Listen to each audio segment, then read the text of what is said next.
नमस्ते भाई। अगेन हम आ गए हैं एक एक्सरसाइज के लाजवाब सवाल की तरफ। आपको मैं एक बात बता दूं, पहली वाली वीडियो इतनी लेंथी इसलिए थी, मतलब फर्स्ट और सेकंड वाले क्वेश्चन की वो इम्पोर्टेंट क्वेश्चन है, उनको आराम से समझाना जरूरी था। ये हम सट सट जल्दी जल्दी कर देंगे, इजी सवाल है, ठीक है। चलो, diagonal AC of a parallelogram, ये पैरेललोग्राम है, इसकी जो डायगोनल एसी है वो एंगल ए को बाइसेक्ट कर रही है। अब एंगल ए बाइसेक्ट का मतलब क्या है? ये एंगल आधा आधा डिवाइड हो रहा है, इसका मतलब एक एंगल दो के बराबर है, ठीक है। क्या शो करना है कि ये बाइसेक्ट कर रहा है सी को भी, इसका मतलब ये जो सी एंगल बन रहा है यहाँ पर ये भी जो एंगल है वो आधे आधे डिवाइड हो रहे हैं, ये आपको प्रूफ करना है, ठीक है। बात है समझ में मेरे बच्चों?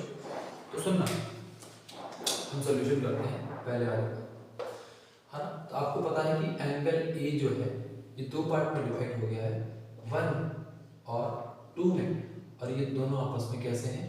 इक्वल है, ये आपको पता है। अब सुनना मेरे बात ध्यान से। अब आपको पता है कि ये एबीसीडी पैरेललोग्राम है, तो AB पैरेललोग्राम CD, मतलब AB parallel to CD, clear. अच्छा, जब AB पैरेलल टू CD है तो AC ट्रांसवर्सल है, यहाँ पर लिखूंगा मैं AC इज अ ट्रांसवर्सल। और जब AC अगर ट्रांसवर्सल है, सुनना, तो ये एंगल अगर मैं इसको 3 मानूं तो एंगल 3 बराबर एंगल 1, है ना। तो मैं इस यहाँ पे लिखूंगा एंगल 3 बराबर एंगल 1, इसको मैं क्या लिखूंगा? Alternative interior angle. कोई परेशानी? सिमिलरली, ठीक है, सिमिलरली अगर मैं इसको एंगल 4 मानूं तो एंगल 4 बराबर एंगल 2, है ना। तो एंगल 4 बराबर एंगल 2, ठीक है। तो ये भी कौन सा होगा? Alternative interior angle. ये बात तुम्हारे दिमाग में चलेगी, आप बोलेंगे हाँ जी सर। अब आपने यहाँ पर क्या प्रूव किया? एंगल 1 को 3 के बराबर, 2 को 4 के बराबर, ठीक है। एक बात बताओ, एंगल 1 बराबर एंगल 2 ऑलरेडी है, अगर एंगल 1 बराबर एंगल 2 है, अच्छा 1 को मैं और लिख सकता हूँ एंगल 3 है, तो एंगल 3 भी यहीं आ जाएगा। अच्छा 2 भी बराबर 4 के, तो यहाँ पे 4 भी आ जाएगा। अब चारों एंगल आपस में इसके बराबर है, इसका मतलब क्या हुआ? इसका मतलब ये हुआ कि एंगल 3 भी एंगल 4 के बराबर है ना, विच इंप्लाइज व्हाट? एंगल 3 बराबर एंगल 4। तो हेंस प्रूव्ड हो गया,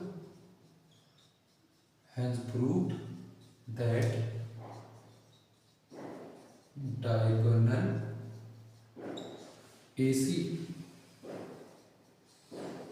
bisect angle C where angle 3 बराबर एंगल 4। ये आपसे पूछा। मुझे बताओ बच्चों, ये बात तुम्हारे दिमाग में चली गई? पक्की बात है, समझ में आ गया? डन है, आगे बढ़ते हैं, नोट करेंगे यहाँ, ठीक है। इजी सवाल था। आगे देखना, अगला पार्ट इसमें कह रहा है कि ABCD रोम्बस है, ये प्रूफ करो।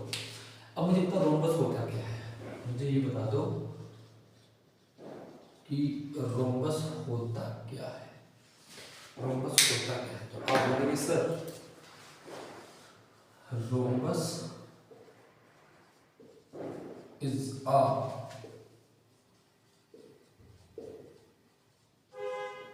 Parallelogram whose all sides are equal। ये होता है रोम्बस, एक पैरेललोग्राम होता है, इसकी साइड साइड इक्वल होती है। अब मुझे ध्यान सुनना, ये पैरेललोग्राम है तो इसका मतलब AB बराबर CD गिवन है ना।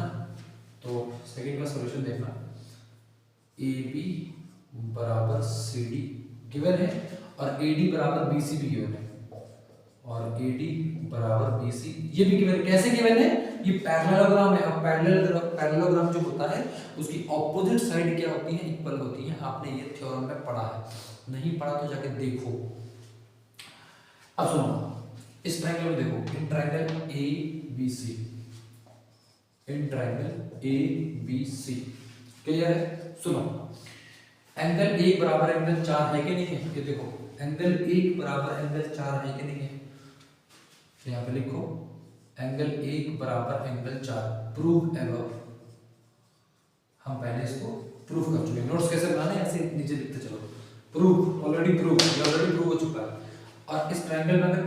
बराबर एंगल 4 है, तो इसका मतलब क्या हुआ, एंगल 1 के अपोजिट साइड ये और एंगल 4 के अपोजिट साइड ये दोनों बराबर है, मतलब ए बी बराबर बी सी है, which implies what, A B बराबर बी सी। क्या रीजन दोगे इसका, क्या रीजन दोगे मेरे भाई, क्या रीजन दोगे, ए बी बराबर बी सी, तो लिखेंगे sides opposite to equal angles और ऑलवेज इक्वल, ठीक है, side opposite to equal angles और ऑलवेज इक्वल, इसको मैं मिटा दे रहा हूं क्योंकि पिछले क्वेश्चन का होता है, ठीक है। अब ए बी बराबर बी सी है, सुनो, अब ए बी बराबर बी सी है, तो ए बी बराबर बी सी है, और यही ए बी किसके बराबर था, सी डी के, और यही बी सी किसके बराबर था, ए डी के, तो इसका मतलब ये चारों साइड इक्वल हो गई। कौन कौन सी चारों साइड, ये वाली साइड, ये वाली साइड, ये वाली साइड और ये वाली साइड, ये चारों इक्वल है, तो hence proved that ABCD is an opus, ABCD is a, मुझे बताओ यहाँ तक किसी बात के को कोई परेशानी, तो कोई दिक्कत, तब मैंने फटाफट दस, ठीक है, कोई दिक्कत है कि आप बोलेंगे नहीं सर, बेसिक समझना, प्रैक्टिस कर लेना, अच्छे से रिवाइज कर लेना 2-3 बार बढ़िया से, देन एग्जाम में लिखना, नंबर पूरे आएंगे, कोई दिक्कत नहीं आएगी, ठीक है। तो बढ़ते हैं क्वेश्चन नंबर 4 की तरफ।